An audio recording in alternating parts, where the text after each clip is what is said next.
Ayun o. Hello guys, welcome to Kabsat in La Union. So from Goshen Resort, nandun tayo kahapon. The next day, dumiretso ka naman kami dito. So it's 2:20 p.m. Mag-lunch muna tayo. Di pa kami kumakain.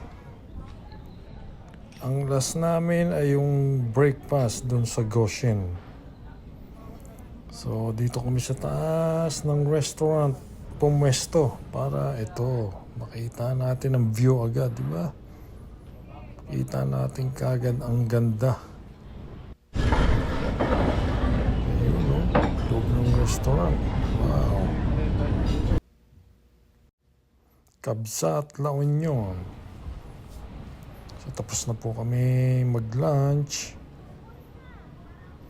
Lunch na may meriendang halo, no? So, dito na tayo sa baba. Tingin natin. Tingin-tingin tayo.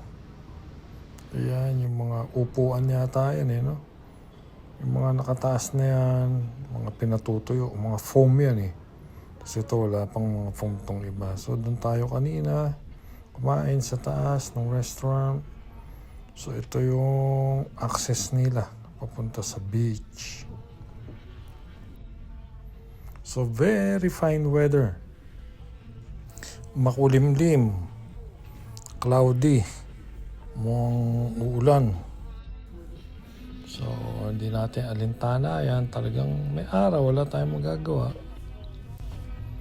Just let's enjoy lang.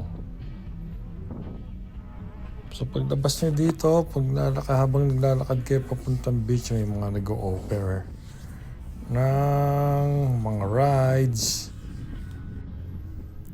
Meron ding mga nag-o-offer ng mga surfing. Ituturuan kang mag-surf for 1 hour, 30 minutes, like that. Kung gaano mo katagal sila gusto i-rent. So 30 minutes parang malabo yun, matututo ka ba nun? Siyempre, yung ganun, depende pa rin sa alon nyo, no? Dapat pag tinuruan ka, may alon pag nag-surf. So dito meron silang volleyball, ganon, may mga tent,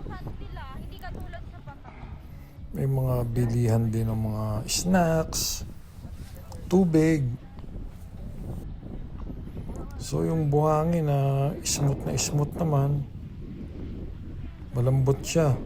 Pag umapak lulubog talaga yung paa mo. So much better na magpaa ka na lang dito, no? Pwede rin nakasapatos ka. Kaso lang siyempre beach to. Mas maganda yung pag nakatsinelas ka naman, lulubog pa rin yung paa mo. So maganda magpaa ka na lang.